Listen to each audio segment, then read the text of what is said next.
solat taubat, solat witir itu sendiri ni sendiri besar. Sebablah Hanafi mengatakan bahawa witir itu adalah wajib. Jadi kalau siapa tak buat witir berdosa dalam mazhab Hanafi. Mazhab Syafi'i tidak, witir ini adalah solat sunat. Bagi dia adalah wajib untuk melaksanakan solat witir. Selepas solat Isyak. Sebab tu kalau tengok orang nanti dia akan solat selepas solat Isyak, dia akan terus solat witir 3 rakaat. Dia tak nampak dia kita kurang witir adalah 1 rakaat. Bagi mereka Hanafi sekurang-kurang witir 3 rakaat dan wajib dilaksanakan tiap-tiap hari. Kalau tak buat berdosa. Jadi ini, namun beza antara witir dengan solat lain. Bagi Hanafi, witir adalah wajib. Solat fardu yang lain adalah fardu. 5 waktu ini fardu. Witir adalah wajib bagi mereka. Kerana mereka ada istilah yang berbeza dengan istilah mazhab lain. Bagi mereka wajib itu adalah perkara yang mesti ditunaikan kalau tak buat berdosa. Namun sesiapa yang mengingkarinya bahawa ianya tidak wajib, tidak kufur di hadapan Allah Ta'ala. Tapi siapa yang mengingkari bahawa solat zuhur itu adalah fardu, maka dia kufur. Dia kata zuhur tak wajib, tak fardu, kufur. Tapi kalau dia kata witir tak wajib, dia tidak kufur, tapi dia berdosa. Dan dia bila mana tidak melakukannya berdosa. Ini antara beberapa itu menunjukkan bahawa solat witir itu adalah solat yang besar makna dalam Islam. Ini dan kita menggalakkan solat tahajud. Namun kalau kita tak sempat tahajud, jangan kita sampai tinggalkan semua, tak beribadat langsung kan. Jadi biar kita ada solat tahajud ni ada 2 rakaat lah. Tahajud 2 rakaat sempena dengan kita bangun pada waktu malam selepas daripada kita solat Isyak. Allah Ta'ala a'lam.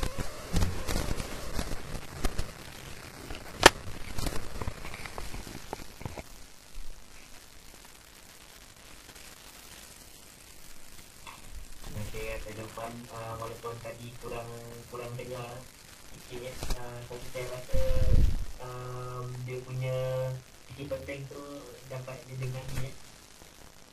Jadi lebih kuranglah menjawab soalan saudara Mahyudin Ahmad tadi. Kalau tidur dulu sebelum solat Isyak dan setelah dia bangun untuk tunai Isyak boleh solat tahajud, maksudnya tak boleh lah, tak boleh. Sebabnya kita niat bangun tu untuk solat fardu dan untuk tahajud tu dia kena bangun lain session dalam Ustaz.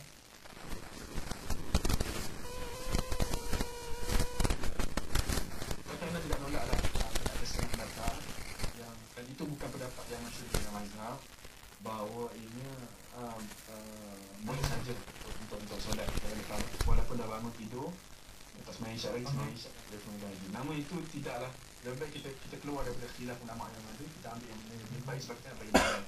Jadi kita ambil yang terbaik daripadanya. Kalau tak sempat tahajud pun tak ada masalah, solat lain banyak kan. Taubat dan sebagainya. Okey, ada apa boleh daripada lagi? Bismillahirrahmanirrahim. Saya ada soalan tambahan tadi, nak sambung daripada yang soalan pertama tadi. Mungkin ringkas je berkenaan dengan situasi kita di UK ni. Saya nak tanya, bolehkah kita menjamakkan solat maghrib dan isyak pada musim sama serta zuhur dan asar pada musim winter? Sebab seperti yang sudah maklum, masa winter waktu zuhur adalah pendek.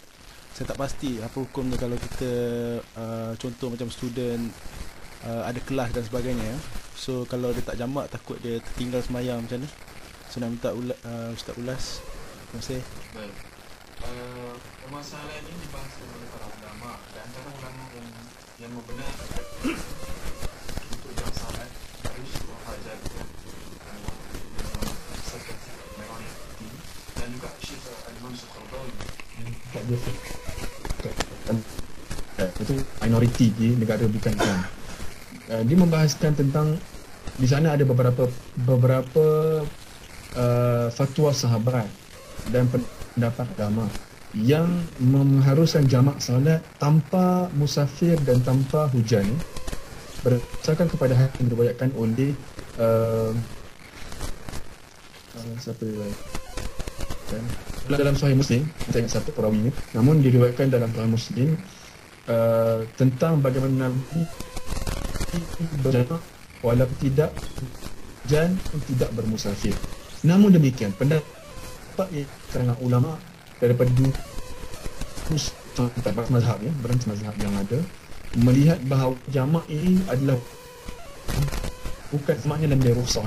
Kalaulah seorang itu mampu untuk melakukan solat pada waktunya, maka itu lebih dituntut. Dan dalam kitab Al-Qiyat dikatakan bahawa jangan sampai ia menjadi amalan harian untuk kita jamak solat. Namun kita kena lihat kepada keperluan. Kenapa ulama membenarkan, walaupun ulama tidak ramai membenarkan untuk jamak solat pertama di waktu panas, iaitu menjamakkan di antara maghrib dengan isyak, dan yang keduanya pada musim sejuk, iaitu menjamakkan di antara zuhur dan asar. Pertama ialah kalau kita melihat pada dia lebih terpisah masalah ni. Pertama masalah jamak maghrib dengan isyak. Sebab ulama membenarkan jamak salat maghrib dengan isyak ialah untuk menjaga pertama produktivitas.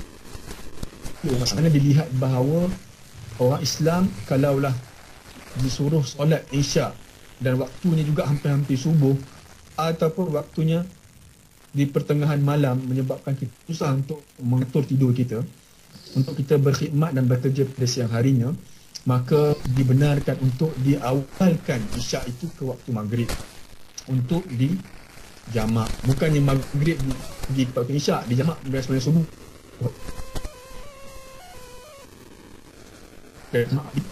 Ini pun berdasarkan kepada hajat yang mendesak kepada orang yang bekerja di awal pagi. Namun orang yang barangkali tidak punya, kalau orang yang macam kita, yang tidak bekerja lah, bekerja dalam masalah, yang belajar mungkin kelas dia pukul 12 tengah hari ataupun pukul 2 petang, maka dia tidak ada sebab dan tidak ada marim kelepasan untuk melakukan jamak pada waktu malam, pada waktu musim panas. Jelas Itu satu.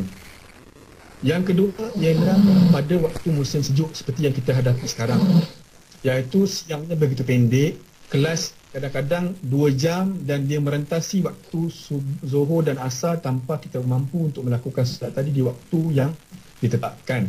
Maka Al-Qaradawi mengkiaskan dan antara waktu, kalaulah boleh kita jamak pada musim panas, maka pada musim sejuk boleh dijamakkan juga, berdasarkan kepada mereka-mereka yang punya urusan yang tak dapat nak dielakkan.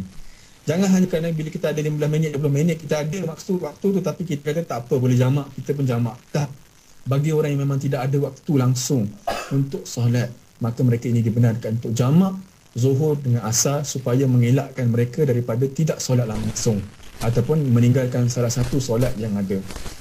Ini kita kena faham kenapa ulama membenarkan, dan fatwa ini bukan kepada semua orang tapi kepada orang-orang yang terdesak untuk solat. Ana memberi beberapa pilihan kepada kita lah di sini. Kalau kita mampu untuk solat pada waktu yang ditetapkan, maka kita solat pada waktu ditetapkan. Kalau kita boleh solat contohnya zuhur itu di akhir waktu zuhur dan kita solat asar di awal waktu asar, dia hampir-hampir macam jamak tapi tidaklah berjamak sebab dia ada space masa yang panjang jugalah kan. Jadi kita tidak sampai tak nak ambil waktu tu baru kita semayang, tidak. Kita awal sikit sebelum ambil waktu. Maknanya kita dekat zuhur dengan asar tu hampir dekat. Maka lebih baik kita semayang pada waktu dia daripada kita jamak. Boleh tapi kalau kita tidak ada masa yang dibutuhkan, maka tidak ada pilihan bagi kita untuk kita menjamak salat. Kita tidak akan melainkan kita terpaksa menjamak salat zuhur dengan asar. Ringkas bahawa dibenarkan jamak salat bagi mereka yang terdesak waktu dia. Kalaulah tidak ada apa-apa, maka tidak boleh dijamak. Mesti semayang macam biasa.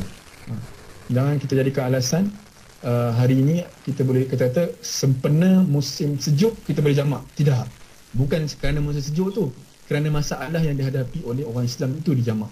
Musim sejuk tu, sepanjang sejuk tu, kalau kita tak ada masalah tengah-tengah hari tu, ada masa kosong, masa yang boleh kita bangun, kita keluar sembahyang dan waktu pun ada, maka kita tidak dibenarkan dan tidak